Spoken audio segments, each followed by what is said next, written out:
Hey guys, welcome to this week's podcast episode. Today's conversation is going to be all about finances, financial literacy, financial independence, financial freedom, the FIRE movement. And with that, I have a very special guest, Tess Waresmith. And she has a very interesting story. She's able to get financially free, age 35. And for the female audience out there, we're going to hear all about what core values resonate, money mindset, resources, books, debt, etc. So it's going to be a fantastic conversation, and I'm happy to welcome Tess to the show. Welcome. Thank you so much for having me. I am so excited to be here, and I love this name of your podcast. It's so important. Everyone can achieve financial freedom. So I love that you're niching down. It's amazing. Yeah, thank you. And so kind of take us on your journey, way back and what you're doing now. Absolutely. So I started my life with a huge fear of money. And growing up, I used to be really afraid that we wouldn't have enough money. And my mother used to always say, we have to make sure we have enough money to pay for this or that. And my parents got divorced really young. And so when I was really young, and so I was just always aware that money was a really, to me at the time anyway, it felt like a really scarce thing. And that's important context for my story because I ended up graduating from university, really important mission of making sure that I was going to be okay to take care of myself because I've witnessed all of these relationships fail. And I just knew that I was the only person that was going to be able to take care of myself financially. And so, I was lucky enough to have the opportunity to save a lot of money in my 20s when I worked in a very interesting job. Actually, my first job out of college, I graduated into a recession, so I couldn't find any work anywhere. So I ended up being an aerial acrobat on cruise ships. That was my first job. So I worked on Royal Caribbean cruise ships. And it was great because I was able to save a lot of money because I didn't have to pay for food. I didn't have to pay for accommodation. So that was very helpful. But one of my core beliefs about money, which is now I've realized is not accurate and something that I spend my entire business now demystifying is that investing is too complicated for the average person. So when I finally had enough money saved up and I felt like I was ready to invest, I didn't do it myself. I didn't really try to educate myself that much. I just figured I need to find someone smarter than me to take my money and to invest it for me. And that's the only way I'm going to be able to do it. So I ended up doing that. I found a financial advisor, a fiduciary, which for those of you that don't know, a fiduciary is somebody that's legally obligated to act in your best interest. And the short version of this story is that I gave them my money and after a few years realized that I was paying extraordinary amounts in fees, thousands of dollars in fees. This person also sold me an annuity, which was not suited for me at my age. I was 27 at the time, and the annuity, which is a product that helps you create your own pension in retirement, a product that was better suited for people in their late 50s. So all in, I lost tens of thousands of dollars by working with this person and not educating myself on the basics of investing. And so after I had a ton of shame because I'd lost all this money, I committed myself to learning everything I could. I talked to millionaire investors. I read every single book, and I'm happy to share some of my favorite books that I think are a good place to start. And what I realized was it's not that hard. And we've been fed this lie that investing is not possible for the average person. And you have to be a super special educated person and have degrees or fancy credentials to be able to invest. And in 2023, it's just never been easier for anyone to get started, even if you're short on time, have some debt, or just a total investing newbie. So after I learned all that, I felt morally obligated to share what had happened to me and to help other people avoid my big mistakes. And so I started a business called Wealth with Tess. And now I teach women in their 30s and 40s how to invest using super simple strategies that literally anyone can do. So that's my origin story. And that's what I do now. And I love sharing it because there's nothing better than realizing that something you thought was really complicated is actually a lot easier than you thought it was. Yeah, really interesting because I knew there's something extremely wrong with the financial system when bank executives were getting bailouts and using taxpayer money to fund, $10,000 trash cans. So yeah, but what's interesting is every cohort. I love how you achieve financial independence. You said you're never going to depend on a partner, and for my grandparents, it was depend on the government, and for my parents, it was like it's all about job security. Your job is going to take care of you, your 401, and then kind of our generation, we grew up kind of with this huge rug pull. Everything they taught us wasn't there anymore, and we had to go create our own freedoms. And I think a lot of the female audience is really resonating with your idea where you don't depend on another person for your financial freedom. You are, once you understand money, you can start doing it. So go ahead. Yeah, no, I was just about to say, it's interesting. I hear whenever I talk about women having financial independence, and I share a lot of information on Instagram at Wealth with Tess. And I just today, Chris just posted a post about women and financial independence, and how every time I post about that, there's a lot of negative comments around, any woman that is financially independent isn't going to want to be in a relationship, or that you're going to be lonely, and some very antiquated ideas about what it means to be financially independent. And when I say that, I don't just mean, having money so you can buy cool stuff. Financial independence to me is having enough money to leave a job you don't want to be in, start your dream business, to spend more time with your family. It has nothing to do with, being an independent, so independent that you don't rely on anyone. And, I'm financially independent and I need support and love and all that stuff. But I love the fact that if something happened, I could take care of myself. And there's so much freedom and confidence in that. So yeah, we're definitely still not in a place where there's equal representation of what money looks and feels like by gender. And so I am trying to normalize conversations around money and make it comfortable for women to talk about money too, because we definitely have a ways to go there as well. Yeah. It's all about empowerment, economic empowerment. And the other thing was you talk about is, quote, "I'm bad at money" story is BS. And talking to entrepreneurs such as yourself, extremely successful, it's actually about habits and mindset. So kind of talk about the 3 things you need to start investing. Sure. So one thing that I share a lot, like you just mentioned, is, your bad at money story is probably BS. And the reason I say that is because so many talented, brilliant people and women will tell me, "Oh, I'm bad at money," or I'm not good at it. Like it's something that we're born with. And money, budgeting, investing, it's a skill. It's just like anything else that you do a lot in your life. If you're consistent and you learn about it, you can get really good at it. So it's a weird thing to say "Oh, I'm bad at insert whatever it is." It's just a skill. It's something you can learn. And so when anyone says that to me, I gently usually challenge them and say, "Are you bad at money, or have you not dedicated any time to it?" Because if you haven't read at least one book or listened to a couple podcasts, you're not bad at money. It's just unfamiliar to you. So that is my overarching message whenever I'm talking to any group of people that says anything like, "I'm not smart enough to learn how to invest," or "I'm bad at money." You don't know until you've tried. And if you're listening to this podcast, you care about personal development and growth. And that means you've probably done way harder things than learn how to manage your money and how to invest. So that's the first thing I'll say, is you're probably not bad at money. But when it comes to investing, really, there's only 3 things that you need to do to be ready to invest. The first is to make sure you have an emergency fund of 3 to 6 months expenses.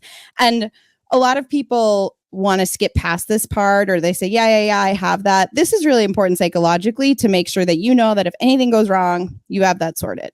The second thing you need to do is pay off any high interest debt, which would be anything over 7%. And the reason for that is because the historical average return of the stock market is roughly 10%. We can say 8% minus inflation. So, if you are investing, but you're still paying really high interest debt, you're kind of cannibalizing your own wealth and your own growth. So it's important to do those 2 things. And once you've done that, the third thing you need to do is just to get a basic education. And I am happy to give so many resources for you to get started. And that can look different for different people. For some people, you can read a book. My favorite book that changed everything for me was A Simple Path to Wealth by J.L. Collins. It's one of the best books on simple investing. It talks about index funds, which is a really easy way to start investing, which is basically just a way to buy a whole bunch of stocks with one fund. And so, you don't have to learn how to pick stocks. You don't have to learn to time the market. You just buy a big basket of stocks and you hold on to them. And so this book, I'll say it again, J.L. Collins, A Simple Path to Wealth, is one of the best investing books if you're a total beginner. Is invaluable. Like that one book that'll probably take you, 4 hours to read. It's actually a really easy read, is enough information that can change your life in terms of how much money you end up at retirement. So that is the third step. The third step is to get an education. And when people have financial anxiety or they feel like they don't have enough money to retire, the thing you need to do is learn about why you feel that way. Why are you nervous about retiring? And it's probably because you just don't know how much you need and you don't know the basics of investing. And so what's cool now is that there's so many ways to get educated. A book is one way. There's great podcasts. There's a podcast called Money with Katie, which is exceptional. And she talks all different ways to get started investing and adjacent money topics as well.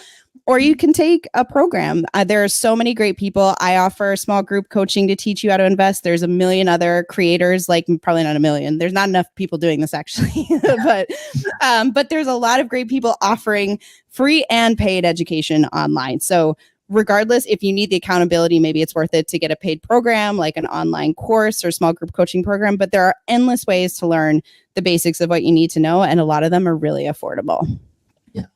The other interesting thing is I've realized is that money is not rocket science because just money is just paper and ink and it's just an idea and that's how we exchange value and it's just once you understand like this basically it's like a resource and you basically save it off for a rainy day or use it to pay debt or invest and those two things if you save and invest can make you financially free and you don't have to be like a hedge fund or private. You don't need any of that. It's just kind of basic simple things. Yeah, there's a great book. I'll give you one more book recommendation. There's a great book.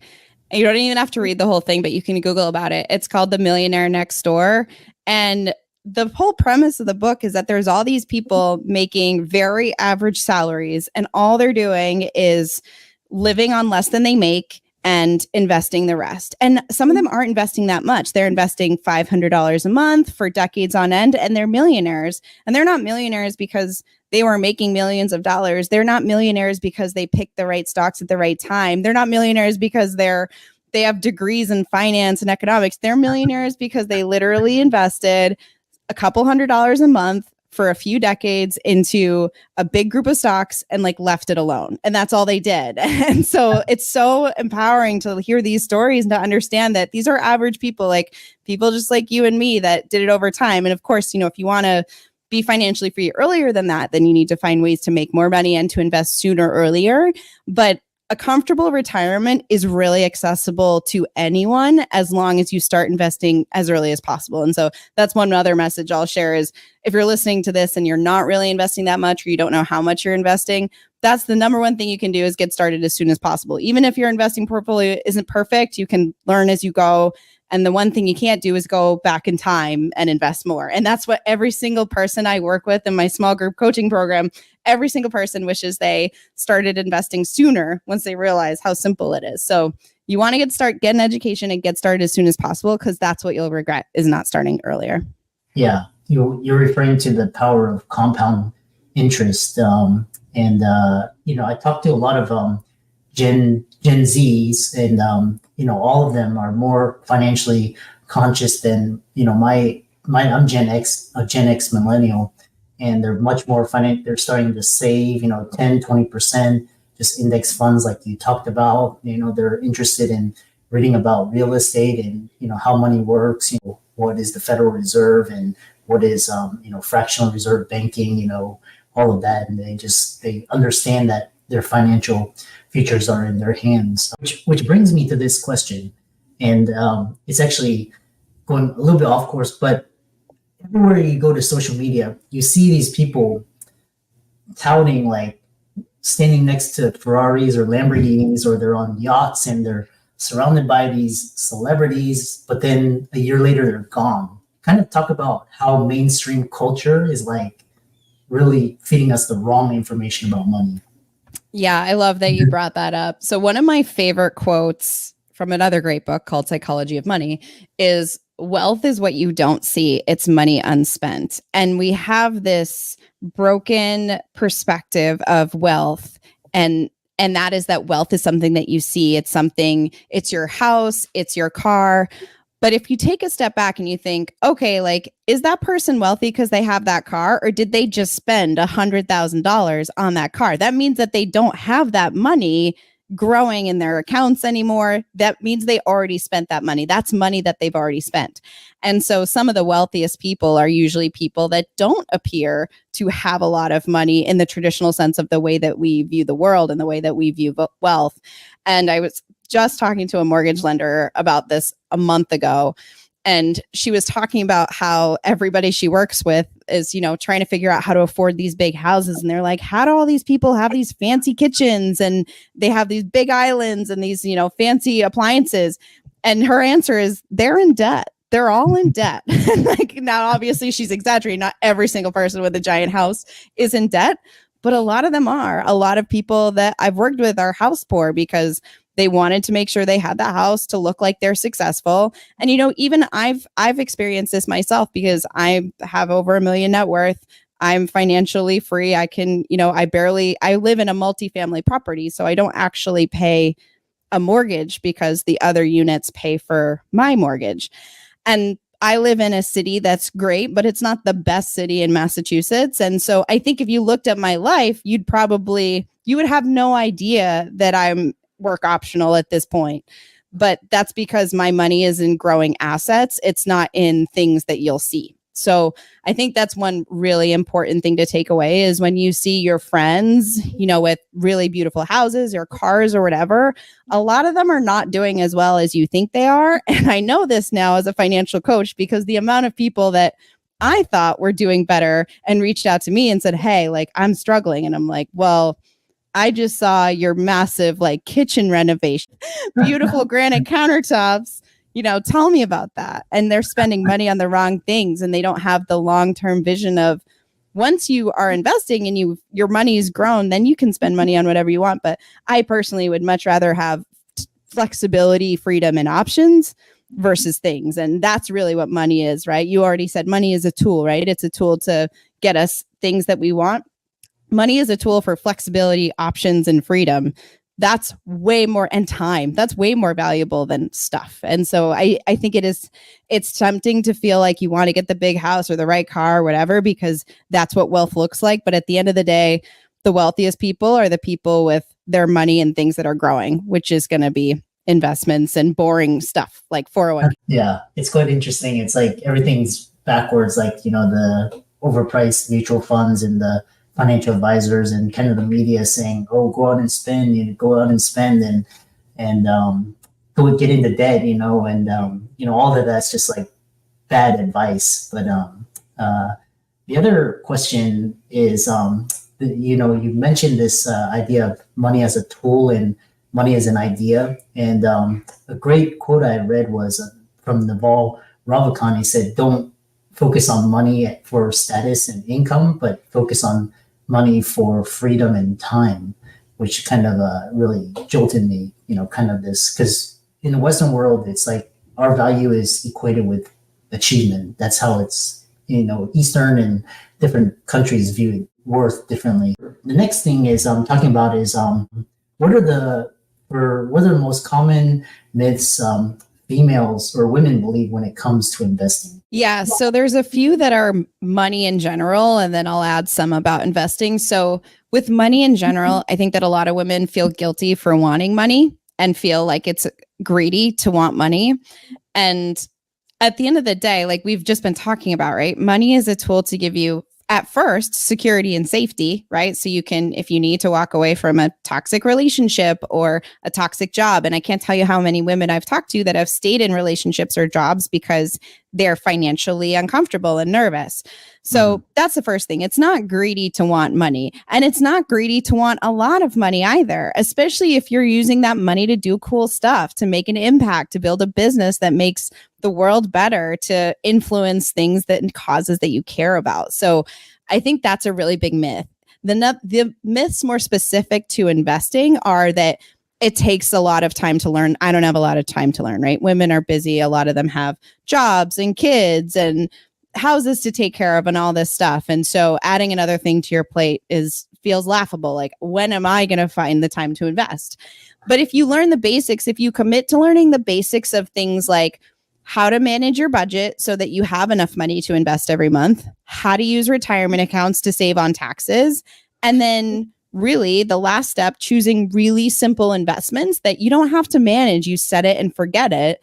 That doesn't take that long. You can learn how to do that in a matter of weeks. And in my small group coaching program, where I teach people how to start investing and open accounts and invest in simple investments, we do that in 4 weeks' time. That doesn't mean you're a millionaire in 4 weeks, but it means that you've built the knowledge to be able to continue to invest over time and to eventually get to whatever your financial goal is. So I think the misconception is that it takes a lot of time to learn how to invest and it's too hard.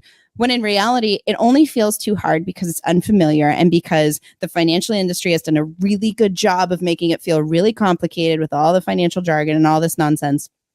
If you learn how to translate the financial jargon and you learn how to use simple strategies, it's not a time suck and it's honestly very, very straightforward. So I think those are two really common myths that hold people back. And it's a shame because a lot of people I work with, they're like, oh, I've been wanting to do this for years. And then they learn how to do it and they go, that's it. That's the whole thing.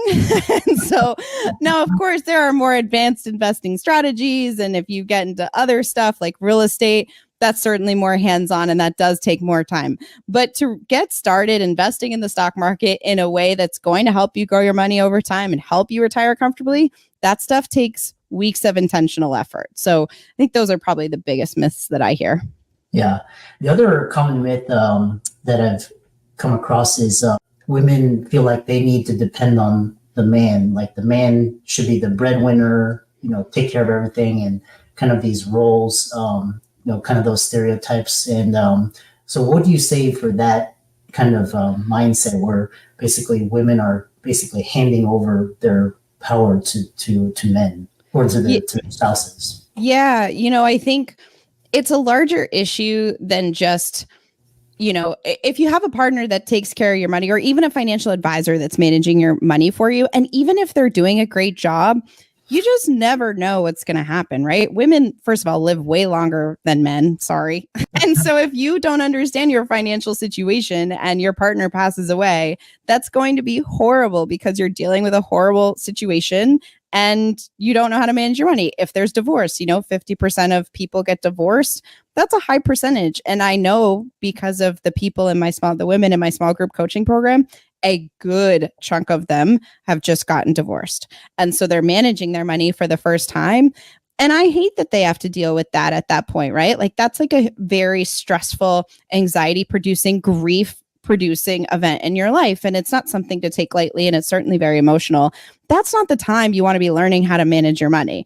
And so I don't feel like it's optional. It's not about gender roles. It's really about safety and understanding like anything could happen. And so there are women I know that have great, amazing partners and they're great guys and they're awesome, but you just never know what's going to happen. And also, especially if you have kids, like you want to set an example for your kids to know the basics so that you can pass that knowledge on to them. And so there's so many reasons why it's so important to learn the basics. And if somebody discourages you from learning about your finances, that's because they want control. And that's a scary thing. And then that leads, there is such a thing as financial infidelity and financial abuse. And that's really scary. And you want to keep an eye out for that kind of stuff. But at the end of the day, it's not about whether you trust your partner or not. It's really about the fact that every single person needs to have a basic investing education because you never know what can happen. And especially for the people around you, especially if you have kids, you want to set an example for them and show them that this is something that they can do too. And that way, if they end up with a great partner, awesome. If they don't, that's okay too. And they can take care of themselves. So again, it goes back to some of the themes we've talked about, Chris, like freedom and options, right? Like that's what it is. It's a way to make sure that you have freedom and options, regardless of how you want to live your life. What a wonderful way to end it. How can people contact you? I know you've spoken at FinCon and you're on social media. Kind of how can people reach out to you, et cetera? Yeah. So the best way to get in touch with me is to follow me on Instagram. That's where I post a ton of information at Wealth with Tess. And it's the one with the blue check mark. There's probably some others that are pretending to be me, but it's just the one with the blue check mark. And then if you want to get started, I have a free Savvy Investor Starter Pack that outlines those 4 steps that we kind of talked about over the 4 weeks to help you get started investing. And so there's a ton of great information in that. And that's at Savvy. And in that guide actually is a whole video. I think it's a 20-minute video of the 8 investing mistakes I see the most that can cost you thousands of dollars, most of which I've made, which is why I know about them. So if you want to avoid the mistakes that I made that cost me a lot of money, you can watch that video. So it's worth it for that. So that's Money Company. Excellent. And really fascinating talking about, not being financially dependent. Talk with my clients about financial freedom from their jobs. And, it's all about mindset and habits. All of Tess's resources will be in the links and show notes. And thanks for a fantastic podcast. Thank you so much for having me. I love these questions. I appreciate you bringing it up. That's so important that we normalize these conversations. So thank you for doing what you're doing. And